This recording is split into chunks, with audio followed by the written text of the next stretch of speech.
All right, so without further ado, it's my pleasure to present the Internet Society Speaks. Ladies and gentlemen, Jerry Pesner and David Solomonoff. Thank you, thank you. Hello, ladies and gentlemen, and extremely bright lights. So, not that I can see any of you, but I'd like to take a quick poll before we begin. How many of you would say that you are involved in internet governance issues? All right, I can see briefly like 2 or 3 hands. How many of you have called your congressman or otherwise gotten involved in the net neutrality debates? Yeah. All right, I got news for you. You're involved in internet governance. And as we go through this presentation, you're going to see why. But for right now, let's get started with the history of internet governance. We're going to go all the way from the very beginning, all the way to the possible and zany futures. So let's talk about how the internet actually began. This began in the mind of J.C.R. Licklider when he envisioned the intergalactic network that was going to link all the computers in the world together, of which there were maybe on the order of 10 to 20. So you can imagine, why would we need to link these things together? And you know, these days it sounds like a foregone conclusion, but think about what computers were like then. These were giant information processing machines. You fed data into them, and you got data back out of them. You know, there was no questions of using them to learn, really research things, or to find novel discoveries beyond what you were already doing with your data. They were just giant, room-sized, bulky items, and now this guy wanted to link them together for some reason. Now, J.C.R. Licklider only had a small 2-year tenure at ARPA, where he was, but he wasn't able to get it off the ground at that point. So Robert Taylor, his protege, was the one who actually did it. And Leonard Kleinrock at UCLA hosted one of the first nodes. Kleinrock had published research in the packet switching technique that we all know and love today. And his grad students, Vint Cerf, Steve Crocker, and John Postel, ended up forming something called the Network Working Group to elicit and to discuss new ideas for this emerging ARPA network. And they sought requests for comments, or RFC, on ARPANET's development. Now, the cool thing about the Network Working Group was that anyone could participate. Of course, when we're talking about a network of 4 nodes, that's not really a whole lot of people. But the good news is that as we got more nodes, we got more people. And since the object of the group was to talk about the network, it was sort of a self-propagating and beneficial feedback loop. Anybody who wanted to get involved was really able to, and there was no question of exclusion or backlash as long as you were able to play nice with other people. And because people were collaborating and working together, they were able to develop a lot of foundational protocols and software that are foundation to the internet today, such as email. That was a combination of the already existing FTP protocol plus some messaging systems customized for different nodes in the network. So, as the ARPANET continued to develop, people realized that this packet switching network thing was actually a pretty cool idea, and others started to prop it up. We had the Aloha Net, and in the 80s the NSF Net, and a few other networks. BBN was trying to establish its own network. I think IBM was as well. So before we know it, we had dozens of, or maybe not dozens, but a whole bunch of different packet switching networks. The problem is they all work differently. The ARPANET had these interface messaging protocols that sort of governed how traffic was directed, but others worked differently. And it was just, these were all kind of on their own networks. These were railroads with no interconnection. And so Vint Cerf and Bob Kahn developed the transmission control protocol, and literally they called it transmission control protocol / internet protocol. The idea being that they could use this protocol to internetwork the networks. It didn't matter what kind of data you were sending. TCP/IP was just focused on getting the data from one place to the other. Then the networks could do with it as they wanted to. They could insert their own protocols closer to the endpoints. What was cool about the TCP/IP protocol is that it was open source, or what we know today as open source, because they just shot it out to the Network Working Group and said, here, look at this thing. What do you think of it? And then they were able to take it and improve upon it and eventually implement it on the emerging popular Unix system in the late 80s. This is how Sun computers became very popular, because you could include TCP/IP at no extra cost. Again, seems a given today, but at that point it was most definitely not. So now we get to network privatization. as I said, there were all these different networks, and so TCP/IP kind of made it as a glued all these things together, but it was a rickety operation at best. And not only that, these networks were used primarily for academic or extremely geeky purposes. The idea of the average user having anything to do with the internet was still nowhere on the table.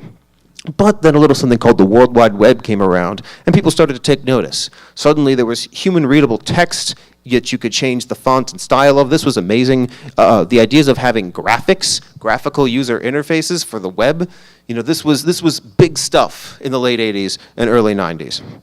And so people started to realize, hey, maybe this network, this internet could actually be useful for the general public, people like you and me. And so expansion they wanted to expand it, but the internet and its relevant smaller networks were being run by academic institutions and the NSF and other organizations that really had no business in trying to service a network for the general public. So they saw privatization as the means to go, as the way to go. Telecoms like AT&T could suddenly take this over and add, this new internet to their already existing copper telephone lines. And this is how we had our little fun known as dial-up. So that's how the network started to become accessible to the average person in the early 90s. But there was another aspect to this, and this is where the whole governance thing starts to come in. We may know, the internet's inventor, Al Gore, became vice president in the early 90s, and he had been working on technology issues for a couple of decades prior. And once he was in the vice presidency, he was really able to make this a central component of the administration. And he came up with this term, the information superhighway is the one that stuck, but for policy purposes, this was all referred to as the National Information Infrastructure, this emerging technological network that was going to better the lives of everyone around them. So they set up some information infrastructure task forces to discuss some of these technology policy issues that they could foresee arising as this internet became common. Now, for those of you who are curious about the 1996 Telecom Act, too bad. This is occurring in a different sort of space than what I'm about to talk about, and was really more centered at the FCC. I'm about to talk about stuff that was more focused at the White House and Department of Commerce. But before I get to that, one thing I want to mention is that this was not simply an American initiative. A lot of this was happening in the American White House, but they recognized that this was going to be a global phenomenon. So many of the people involved were not only just working here, but they were going to meetings abroad. They were trying to talk about how can we connect to users abroad, users in Europe, users in Asia, users in Africa. These were questions even then, even before the internet was as prevalent, anywhere near as prevalent as it is today. And they strove for, generally admirable goals, universal access and open competition, and different settings that could make the internet easily usable and accessible by anyone. Now, e-commerce was actually a pretty big topic that got a lot of attention, particularly when we're talking about international commerce. Now, buying stuff on the web, big deal today, right? But of course, we're talking about a network that in the late 80s was used strictly for research purposes and in fact was forbidden from having any commercial content posted to it. Think about that. Think about trying to talk about e-commerce on a network with that kind of history. And not only that, try to think about e-commerce between nations which have vastly different tax laws, different other sorts of regulations when we're talking about trying to buy and sell things. This is huge, and security, mobile payment. I mean, we're talking about issues that people are still grappling with today at a time before the internet was in everyone's homes. But it was a good thing to be able to put on the internet as people started using it because people want to buy things. And so lots of people had their different opinions on it, but it really started to make headway when the Clinton administration set up its own little interagency group among the different government agencies to talk about this. But they really couldn't ever figure out a governance solution, and I haven't done much research on the modern issues of e-commerce, but I think they're still trying to figure it out. So now we have to get back to the question of who was actually at the table for these things. There are all these committees and all these discussions, that's great, but as I was mentioning, so far it was really mostly from the government. And so the Department of Commerce established committees for several key issues, apart from the ones I already mentioned, including intellectual property and online privacy and government information. Those committees each published very key reports. And, but the reports had differing levels of effects.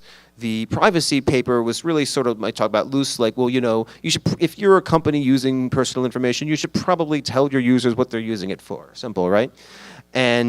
But the IP, Intellectual Property Committee, was a whole different story. They published very strict and specific recommendations in favor of copyright holders. Their logic was, well, the internet is here, but we've got to fill it with content. And unless content providers are confident that their content is secure, they won't be putting their content onto the internet. It seems kind of logical, but then it kind of missed the step where users generate content themselves. And this whole new type of idea of information sharing that has arisen since then. So there was a lot of internet outrage and coordination, even in the 90s, around issues like these. There was particularly around universities and libraries and other types of digital eggheads who kind of saw these IP laws as threatening to them. They really were concerned that if these recommendations, worded as specifically as they were put into place, you know, all of a sudden the internet might, you know, turn into a place that was a little less desirable for them to be working. And this is without the benefit of hindsight that we have today. There was another organization called the Advisory Council, separate from the committees that I just talked about. Now, this was interesting because this was comprised of people from outside government. Everything else I was talking about to this point was made up of people already inside government, federal government. But this council included people from education, included people from universities, from research, from telecom companies, from technology, from big media, et cetera, et cetera. So we were talking about a council that was at 1.37 people strong from all these different areas. Now, you might imagine that having all these people in the same room was great. We got all sorts of debate going on and all sorts of ideas being exchanged, but then it kind of comes hard to come to consensus. If this committee with all these different people is expected to publish something, well, what exactly can you expect them to publish? The result were these sets of reports that were very broad and high level in terms of what they discussed. You know, we want to talk about educating users on these capabilities. We want to talk about getting internet into hands people. We want to talk about people being secure in their information, but also information being able to be used for opportunities like commerce, and we want property to be protected. Nothing that really sounds terribly objectionable, but it was very broad and high level, and it represented really the base agreement of what such a diverse group of people were able to come to. Now, as I mentioned, we had that thing with the IP committee and their very specific rules. There was also the Communications Decency Act proposed by Senator James Exxon. That would have made it illegal to show any obscene content to a minor through the internet. Now, imagine trying to enforce that without severely crippling the internet as we know it. And in fact, aside from the public outrage that it provoked, it was declared unconstitutional the very year after it was implemented based on free speech issues. But the question is that, you know, the people who were from outside government who were involved, they had different levels of impact because some were, you know, the general public who were involved were pretty far back. They were some of them were very aware of what was going on. Some of them were very much less aware. Remember, we didn't have the internet to easily keep track of these things. So people had to do a lot more work to figure out what the status of these issues were and to even organize any types of protests or write a letter or anything like that. And then we had this council that was a little closer to the action because they had this formal affiliation with the IITF. But again, they were sort of one member among many who were all together trying to find the consensus of where people from all these different directions were coming from. And that seems like it'd be a little straining. So that was basically the policy that was happening. Oh, and before I forget, what actually happened with all this IP controversy? Well, there was this big back and forth. It actually took years of debate between the IP committee and the groups of academics and the groups of academics and universities and other libraries and other folks who found it objectionable. But eventually there was sort of snuck through the back door and a little international treaty provision and a lot of the usual politicking you might expect. And eventually we ended up with the Digital Millennium Copyright Act, which has caused no controversy since then. So sorry, now we can go to the Internet Society. And if you've been wondering since the beginning exactly what that is, wait no longer. It was founded by Cerf and Kahn in 1992 with the belief that the internet is for everyone. You know, this is, again, a pretty big change from the research network of just the decade prior. And they recognized that as this network became more prominent, there were going to be issues that developed, and very key social and policy issues that developed, that something like this really needed to be around to address. Its initial focus was to really sort of help the internet's technical development through something called the Internet Engineering Task Force, which really focuses on sort of protocol and packet engineering. But as it's developed, it's got this outreach, it's got pillars from outreach, technology, and policy. So today, the Internet Society actually has its hands in all sorts of internet-related activities, from comments on policies like SOPA to sponsoring international internet organizations like the Internet Governance Forum to even management of the .org domain system. So the Internet Society really represents one of the first efforts to get more people involved, people who weren't interested, who weren't already in policy or government, or had any reason already to know much about what was going on with this thing. Today it has about 100 chapters throughout the world, including one right here in New York, to address the concerns of its local members. And another key organization that was founded in the late 90s was the Internet Corporation for Assigned Names and Numbers. It was this is what is in charge of managing the domain name systems, IP allocations, and protocol port numbers. This was a job that used to be handled by John Postel, but unfortunately he left. He died in the mid-90s. So they decided that he was such a powerhouse that they needed an entire corporation to do his job. Since then, there have been some long-standing concerns over ICANN's transparency and the fact that it was established by the U.S. Department of Commerce as opposed to an international organization. This has led many people who are from outside the U.S. involved in internet governance to basically say that the U.S. controls the internet, which I think is a little reductionist, but it did remain a long-standing issue. Now, for those of you in the know, you might be aware that ICANN has recently announced it's ending the contract with Commerce and intends to move into an international body, but exactly how that's going to happen is yet we're not really sure. And also, if you've heard something about the global top-level domain, that's ICANN's doing as well. And finally, these organizations like ICANN and ISOG really point to something called the multi-stakeholder model. Now, what is that?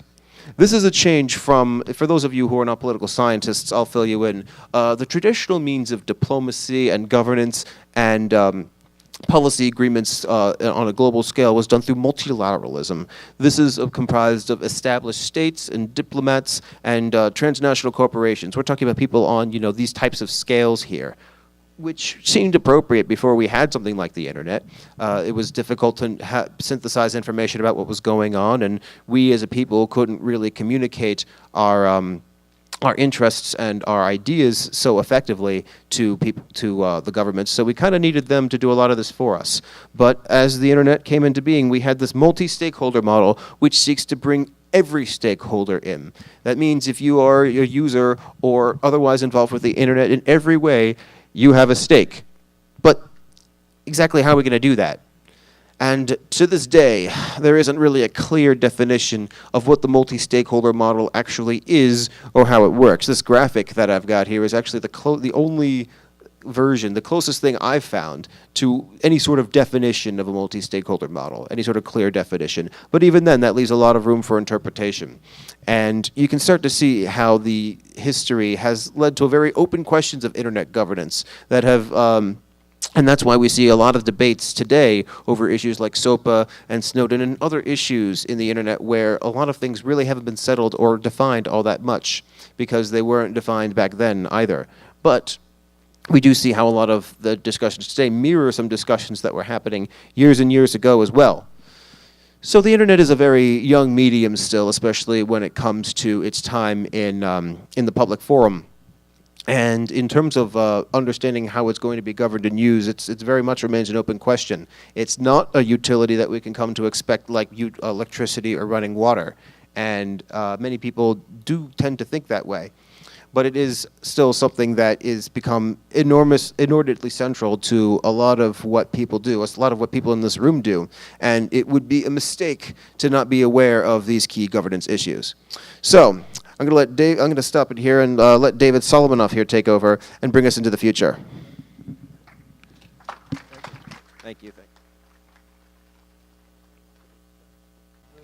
Oh, you can? Oh, this is good. Okay. All right. Okay, so to pick up the thread there with the multi-stakeholderism, the current debate in terms of things like ICANN, a lot has to do with the degree to which whether nation states alone or large multinational corporations and owners of media companies and that type of thing should have the primary role in internet governance, whether NGOs, civil society should have a role and what that role should be. But this is kind of misleading because now that effectively almost everyone uses the internet, everyone is a stakeholder. So the real challenge, I believe, and we're working on this particularly with the Internet Society of New York, is to educate more people about internet governance, because there are lots of people who are, say, politically active in other ways in their local communities, that even at the state or national level involved with politics, who don't understand anything about or even know, even if they use the internet, that there is such a thing as internet governance. So I'm going to jump to the next level here. We've figured out who the real stakeholders are, and now let's go to another level. And the motto of the Internet Society is "The Internet is for everyone." The founder, Vint Cerf, also has been involved with the different initiatives in terms of things like the Internet of Things. So he likes the Internet is for everything. But now we're going to take a quick look here at the bigger question of who is everybody and what is everything, and where is the internet, where is cyberspace going? So in terms of basic, users of the internet, the new users are coming from developing countries, and typically the mobile, like a smartphone or a tablet, is their primary means of access. The ongoing problem with new users of the internet tends to be that over time they're technically less sophisticated. At the same time, cheaper, more powerful hardware becomes available. And in the case of mobile devices, most people here, I'm sure, are very pro open source and the open source model, but as you know, things like tablets and mobile phones tend to be more locked down, more proprietary software. It's harder to install open source software on them. And of course, as probably many people here are aware, the open source model is a better security model and not a perfect one, but it allows for better auditing of security problems. So we're kind of moving in an area where we can expect more security issues at the end user level with new internet users. We also see the same problem in terms of the IoT, as it's known, the Internet of Things. A recent Wired article I just read the other day had a situation with hotel rooms where they had were using a wired communication protocol that was intended for wired communication, so security is pretty simple there. But it was used for guests at hotels to turn on the lights and the air conditioner with an iPad.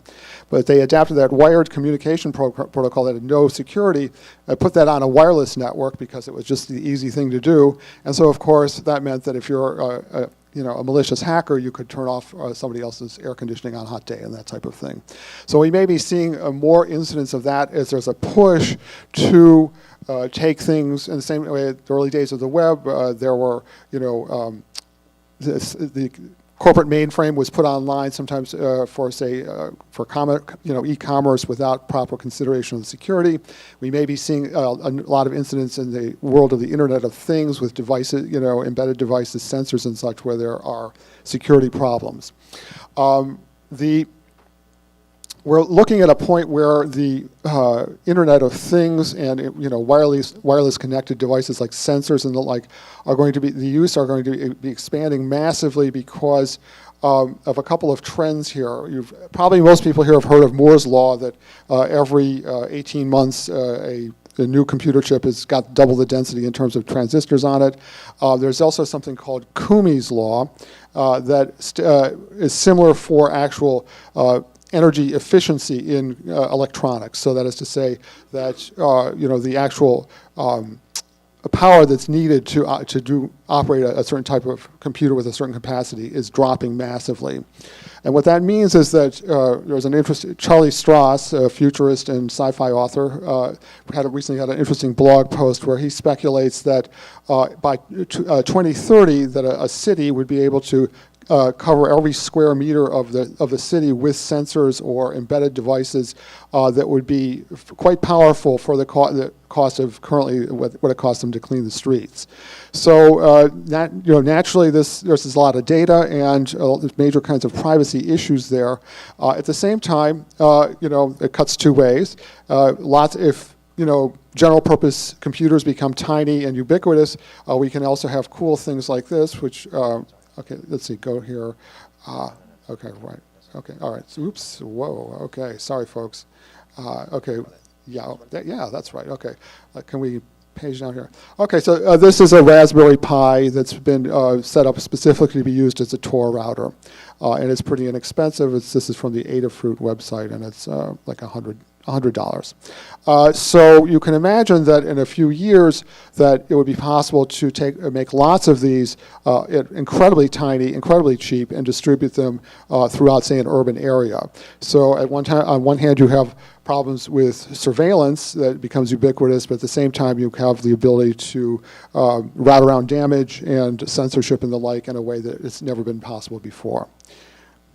Okay. Yeah. Right, there we go, back to, okay, so, right. Okay, so now what else, how else will the internet change? Well, okay, Vint Cerf, another pet project of his is the interplanetary internet, and that actually is not an attempt to communicate with space aliens. We'll maybe get to that later, but it's basically a way to adapt the internet protocol for the long distances and interruptions of space travel, but also has other kinds of interesting applications because it's basically delay-tolerant networking where interruptions and problems of that type can be worked around in a way the current internet protocol cannot be. So it could also be used in a situation where there is some kind of major natural disaster or breakdown of telecommunications infrastructure. The interplanetary internet protocol could handle that better. It could also be used in some cases where a repressive government interrupted telecommunications services. And a third application that's being looked at a lot is the use of scientific and environmental research in very remote places where there isn't normal infrastructure as well. So if you're studying wildlife migration in a distant area, you could use the interplanetary internet protocol to more effectively, put sensors in that place and collect the data from them. Another cool thing that Vint Cerf and musician Peter Gabriel have started is the interspecies internet.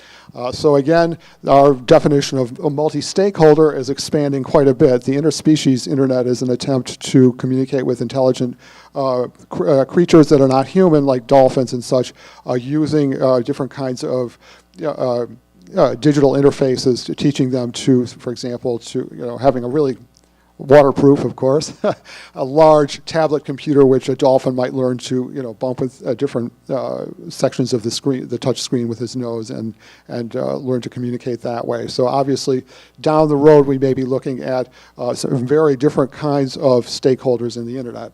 Another more bizarre and slightly disturbing trend is the use of military applications for animals that involve different kinds of implants and the like. One particularly bizarre one is DARPA's HIMEMS, that's an acronym, project, which stands for Hybrid Insect Microelectrical Mechanical Systems. And what they were doing there, and I have, as of about 2011, I couldn't find anything more up to date on this, but it was a long-term project for about 6 or 7 years. They were embedding electronic devices into insect larvae so that as the insect came, to be an adult insect, they would actually be able to control the insect's movements with the idea of basically, as bizarre as it may sound, making cyborg insect warriors. The idea is initially that they would fly around and it could do reconnaissance, but I suppose if you've got a really, venomous insect, you could use it as an assassin too. But again, the point is here that Basically anything electronic now is likely to be connected and often wirelessly to the internet. So, the cyborg insect warriors are also stakeholders in the internet potentially. To move to now we're going to go reverse direction here. So now we're talking about who's coming online. Now I'm going to move to our jumping a little bit further into cyberspace with virtual worlds and augmented reality. And virtual worlds are taking off at a rapid pace now in things like immersive online games and the like. And you may think, if you're not a gamer or into such things, that it still seems that the resolution and the actual quality of the experience is very poor, and that you can't imagine people really living in cyberspace quite yet. But the brain is hardwired to respond to two things without questioning whether they're real or not. And one is threatening stimuli. So if you're threatened, you don't worry too much or question too much if something's real because you don't want it to hurt you. Conversely, if something pleasurable, why worry if it's pleasurable or whether it's real or not either? So, for example, a really sophisticated, well-designed game might switch, rapidly between threatening and pleasurable stimuli to the degree that it becomes very immersive, even if, again, the resolution of, say, an online game, the imagery is not really ultra high resolution or realistic. You can become very, very absorbed in it. And we're all, at the same time, we're moving towards the increasing use of, currently for medical and military applications, things like implants for people who are hard of hearing that are network connected, bionic eyes or implants the optic nerves for people who are blind or have visual problems.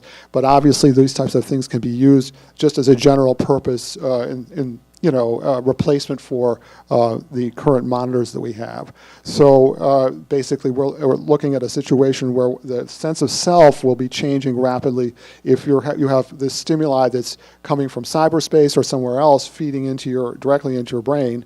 Your sense of what your body is and your sense of self that way will change very rapidly.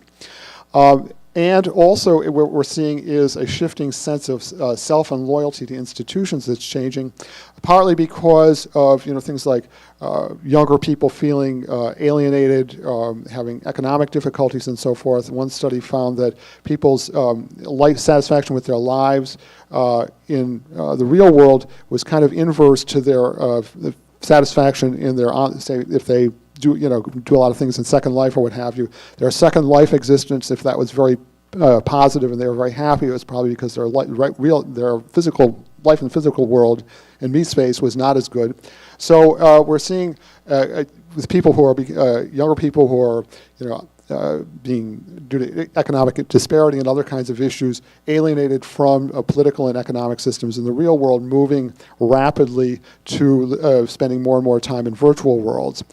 The other interesting thing there is that, this is a fairly recent study, but a couple of years ago, that at that point, the users of online games and virtual worlds typically had 4 avatars. So now each stakeholder has now been multiplied by 4. We have 4 people for online personalities for every person. So things are changing that way. And these the growing presence of people, or the movement of people into virtual worlds and online games, and that virtual environment presents a lot of interesting challenges to the traditional nation state. So basically the concept of I'm citing Mark Goodman, who is a law enforcement consultant who specializes in cybercrime and cyber terrorism and information warfare. And he talks about how the concept of virtual reality is pretty new to law enforcement agencies around the world, yet more and more people are spending more and more of their time in the virtual worlds, and the full range of criminal activities that we see in the real world is rapidly migrating to cyberspace specifically in terms of virtual worlds, where things like money laundering, theft of intellectual property, exchange of child abuse images, and the like are occurring without the same kind of awareness in terms of law enforcement. Currently, most virtual worlds are kind of siloed environments, like a company like Second Life has proprietary software, a very centralized kind of architecture, but that's changing too. A person you've never heard, everyone here has heard of Tim Berners-Lee and knows that he invented the World Wide Web. Another person is probably, I think, in a few years will be seen as important as Tim, and her name is Cristina Videra Lopez, a computer scientist based out of the University of California.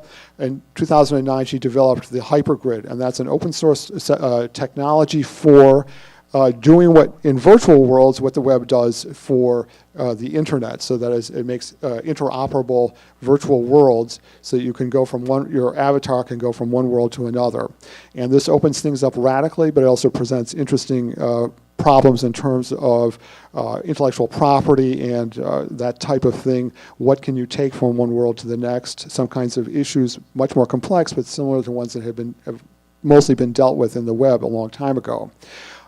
In addition, there's now an open metaverse currency that allows transactions across these different virtual worlds, and they can be converted to regular currencies, bitcoins and US dollars and that type of thing. So I was talking a moment ago about the change of sense of self and identity that people experience through things like immersive technologies, virtual worlds, and also implants. And these present a lot of interesting questions here too. DARPA is currently working on mood-altering implants to help people with post-stress traumatic PSTD. So they're looking to be able to alter people's moods with brain implants, which of course will be connected to wirelessly most likely, as increasingly medical prostheses are. And who else is going to be on the internet? Well, you think of we've already determined that people are becoming several people in terms of different personalities on in cyberspace with their different avatars. But it gets a little stranger here. DARPA also is working on a type of sensors that will recognize basically, when you're experiencing a threatening situation, you sense it unconsciously more quickly than you respond consciously. So to speed things up in the battlefield, they're looking to develop different kinds of monitors that will recognize the unconscious reaction to a perceived threat and allow a soldier or help a soldier by having his electronic gun sight on his weapon start to look for the target before he's even aware that he or she has identified a threat. So basically, the unconscious mind is going to have its own, input on the internet, separate, and this could be obviously developed into other kinds of applications and a different sort of thing where you can maybe deny that you did something because my unconscious did it, but it wasn't me. In any event, obviously these kinds of more invasive types of interfaces present major kinds of security issues that haven't been, again, the technology is running ahead of where security is being, and it might be bad if somebody, breaks into your bank account and steals money, but if they start, controlling your arms and legs and your impressions of the world, that's a little scarier. And so there is a reaction to all of this, so that, and of course, more mundane kinds of security issues we've been all very aware recently, like the Snowden revelations, and a bit of a reaction to it, so that both the Kremlin and the German government, for example, are reverting to paper and manual typewriters for critical high security communications in their organizations. A favorite a visionary sci-fi author of mine, Philip Dick, wrote a novel many years ago called Ubik, which described a part of the story involves a prudence organization, which employed people with sort of inverted kind of psychic abilities. Not that they weren't psychic, but they were able to block other people's psychic abilities because telepathy was being used in industrial espionage. So if you had a company where you were concerned about another company might spy on you, you'd hire an anti-telepath to accompany you when you went into a conference and you were going to discuss some sensitive stuff. So where this all is kind of grim and scary stuff, basically, we need, it comes back, I think, in the end to the fact that in the end, human beings develop technology, even if the technology then can, promulgate itself.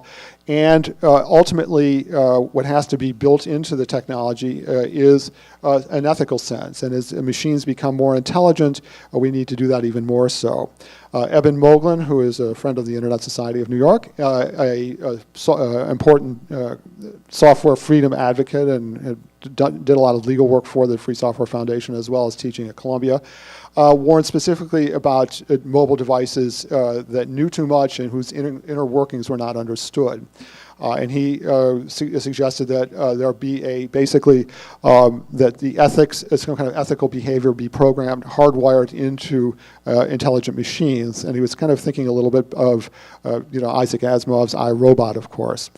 There's now a really pretty cool organization called the Open Robo-Ethics Initiative, which is a think tank that's addressing issues of ethics as they pertain to robotics, and trying to take an open source approach to it, looking to the development models of Wikipedia and Linux too.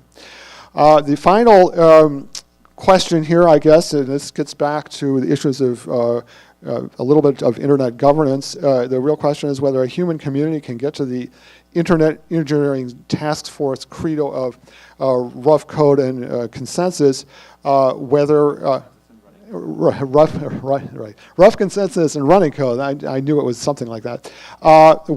Before the machines can go on to their, act out on the worst impulses of human beings and then ultimately onto their own unknown agenda before we can stop it. So, thank you. Thank you very much. I bet you weren't planning to hear about cyborg insect warriors today. All right, so I think we'll start to take questions now. We might want to turn up the house lights so there we go. Thanks. There you all are. All right, so if anyone has any questions, we'd be happy to field them. Oh, yes, and how could I forget? Oh, okay, right. Oh, it's on. Question slide indicates it's question time. I have a question more about the sort of mechanics of the Internet Society and ICANN and such as it currently exists. You'd mentioned, I'm familiar with the ICANN, like trying to distance itself from being a U.S. Run by the Commerce Department. Yeah, the Commerce Department. Is there been any discussion of like moving it underneath the Internet Society or having its own, being its own thing, or? The Internet Society is taking more of a role in ICANN recently, so that we have people who are on the different kinds of committees and oversight organizations for ICANN. Also, and this is a good thing, and this is why you should join the Internet Society and get involved with your local chapter. This is the sales pitch. There are like caucuses within ICANN. They're called at-large structures, and in the past, a few Internet Society chapters were at-large structures, including ours, the New York one. But that's changed radically so that now about 50% of the at-large structures are actually Internet Society chapters. So the Internet Society is taking more of an active role. They're not going to take over or control ICANN, but have a growing role in terms of advocacy and are really very much pushing for greater accountability and transparency. Thank you. Yeah. Hi, my name is Kevin Kieran. I'm from Atlanta, Georgia, and full disclosure, I'm more of a political activist than I am a tech person, so bear with me. But one of the issues that I work on in Atlanta is the issue of autonomous weapons that's coming up more recently. There's going to be some more work done on this in the international community coming up here, and I talked to Mark Gabrud, who's a scientist. He suggested a ban on autonomous weapons in 1988. I'm curious, like, where you see this going and kind of what needs to be done. There's a researcher in Atlanta who's working on it right now, and the DoD wants him to do it. So I'm just curious in your thoughts on that. Well, yeah, I'll let David. I'll just start by saying that I think a total outright ban or total outright support of anything is an oversimplification. I mean, because as with any software or technological item, an autonomous weapon system is made up of different parts. I mean, really, it's the weapon parts that's dangerous. The autonomous part, maybe not so. You take away the rocket, there's not really much of a threat. So I think that, so the question is, would we ban this technology, or maybe ban, the use of the rocket? Or I think that in order to answer that question fully, we'd have to break it down. Sure. There was a DoD directive that kind of defines what the U.S. is calling autonomous weapons, so Right. that's kind of where my head's at. But Right, there are autonomous weapons now in place in certain parts of the world, like the DMZ in Korea. They have both sides have autonomous weapons there. They're fixed, basically the guns with a computer that will identify a target and shoot at it. A while ago, I was at the drones and aerial robotics conference, which was, I think, down in at the New York Law School. And Daniel Suarez, who is a sci-fi author with a military background, gave a fantastic talk. He just wrote a novel about the subject, specifically about both autonomous weapons and autonomous weapons that could join swarms or act in groups independently on an ad hoc kind of basis. And what he suggested is that all drones have a cryptographic signature hardwired into the main circuit board of the device that would always identify themselves, and that any kind of drone that did not have this would immediately be assumed to be hostile and destroyed. So that would basically be through this digital fingerprint, it would be possible to identify them. So that was his technical solution to it. thanks, great talk. Sure. Thanks. Yes, definitely great talk. Thanks very much. David, you mentioned, you talked briefly about ambient connectivity, so Bob Frankston's idea. And for myself, I think that's really essential for an open, pervasive Internet of Things and the community of the future. In the previous talks, we talked a lot about ISPs, Comcast being everywhere, and all this incentive to block something like ambient connectivity. I'd be curious how you see it possibly playing out, the challenges. And Right. I think it's a real cool idea. I'm not quite sure how it exactly would be implemented. But to pick it up and just to clarify ambient connectivity, Bob Frankston invented the original spreadsheet VisiCalc, but now he's smart guy's gone to other things and is pushing this idea of ambient connectivity that basically, in the same way that we don't, take streets and sidewalks for granted, that connectivity to the internet should be as accessible as that. And his idea is that rather than breaking down the silos between different kinds of services, so that, for example, you might walk down the street here, and if you were to take out your smartphone, you would see that there are many, many different Wi-Fi hotspots and things like that, but that they're locked down. And basically there's a lot of redundancy there. We talk about a bandwidth shortage, but actually there's a huge amount of bandwidth that's not really available. So that basically if you could do something along the lines of mesh networking across topologies and networks and make all of that connectivity available to anybody who needed it, with some kinds of restrictions, that would be a good thing. That's his model. And the business side of that, or the political side, I'm not quite sure what the solution is. It's a very cool idea, though. In order to probably fully implement a vision like that, I don't know if TCP/IP can take us all the way there. There are talks on emerging internet architectures, which probably we should have talked about a bit. But one, specific type of content delivery networks. This is often used as an example as Netflix.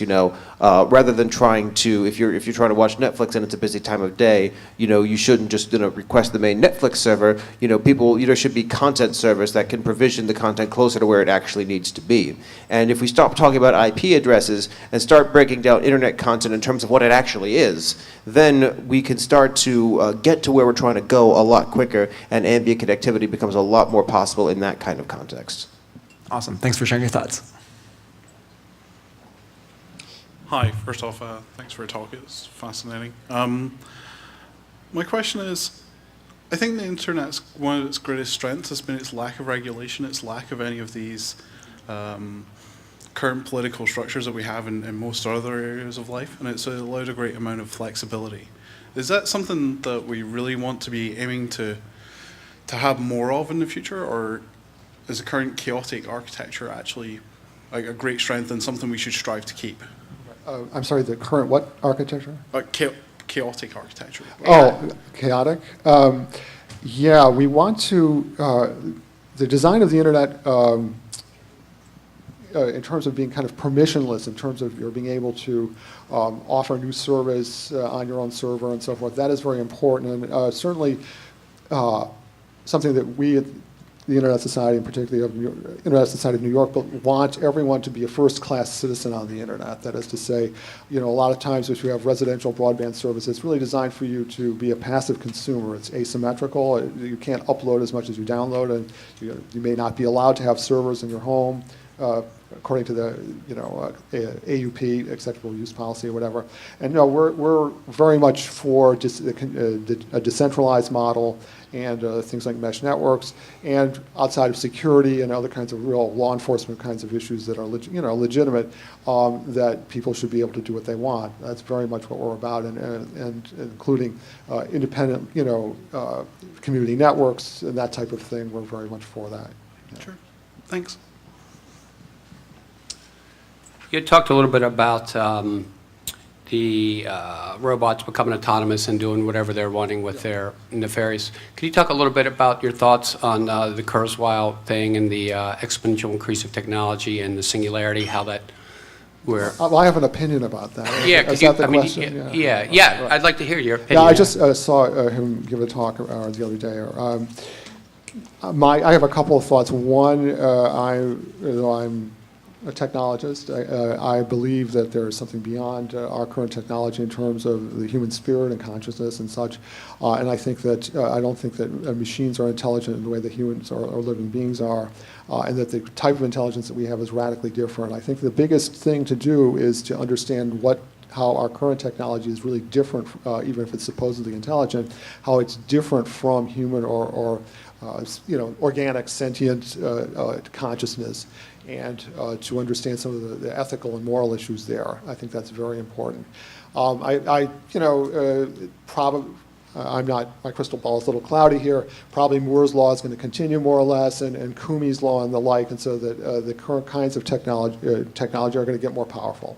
But I don't really know that they are the same as organic technology, technology of our brains, or the ineffable thing of consciousness, which may be something very, very different. And I'm a spiritual person. I believe that there is something outside of the material. That's my opinion, and that we're not going to duplicate that with the current technology ever. And if we ever got close, it would be because it really changed a lot. It was very different from this. Could you comment? Oh. I'm pretty much in agreement with him in the sense that we understand. I mean, we have to understand that even today's top artificial intelligence isn't really intelligent. The artificial intelligence is designed to do a particular problem. It's designed to be really good at Jeopardy. It's designed to traverse a lot of terrain. It's designed to make autonomous decisions about where to go. What the beauty of I guess human and animal intelligence is that it's dynamic. It can learn new things without really being programmed to do so. It's extremely inventive. We have an understanding of aesthetic and beauty, and my timer's getting close, so I'm going to cut it there. Thank you. Thank you. No problem. Yeah, last question. Thank you. It was very nice, comprehensive introduction to the internet governance issue. I just wanted to comment quickly that what you mentioned about the multi-stakeholder model, that please do not make the mistake to consider multi-stakeholder model as a problem of representation, because the old national governance model in the world, it was based of the concept of representation, structural representations, and the whole idea of multi-stakeholder model tries to break up that idea of representation and instead build up freedom and liberties for people in a deliberate democratic sense to open up and raise their own issues. So I'm not, when I say we couldn't define it, I'm not trying to put it down. I mean, absolutely, I think the multi-stakeholder model has done wonders for the Internet Society. The problem is that when we try and talk about what is it, point to it, how does it work, how do we manage it, those become trickier questions. But in terms of which internet governance model is best, I think certainly the Internet Society believes that the multi-stakeholder model is the way to go. That just doesn't mean we can't, we may just be able to tell you exactly what it is. Yeah. Thank you. All right, thank you very much, everyone.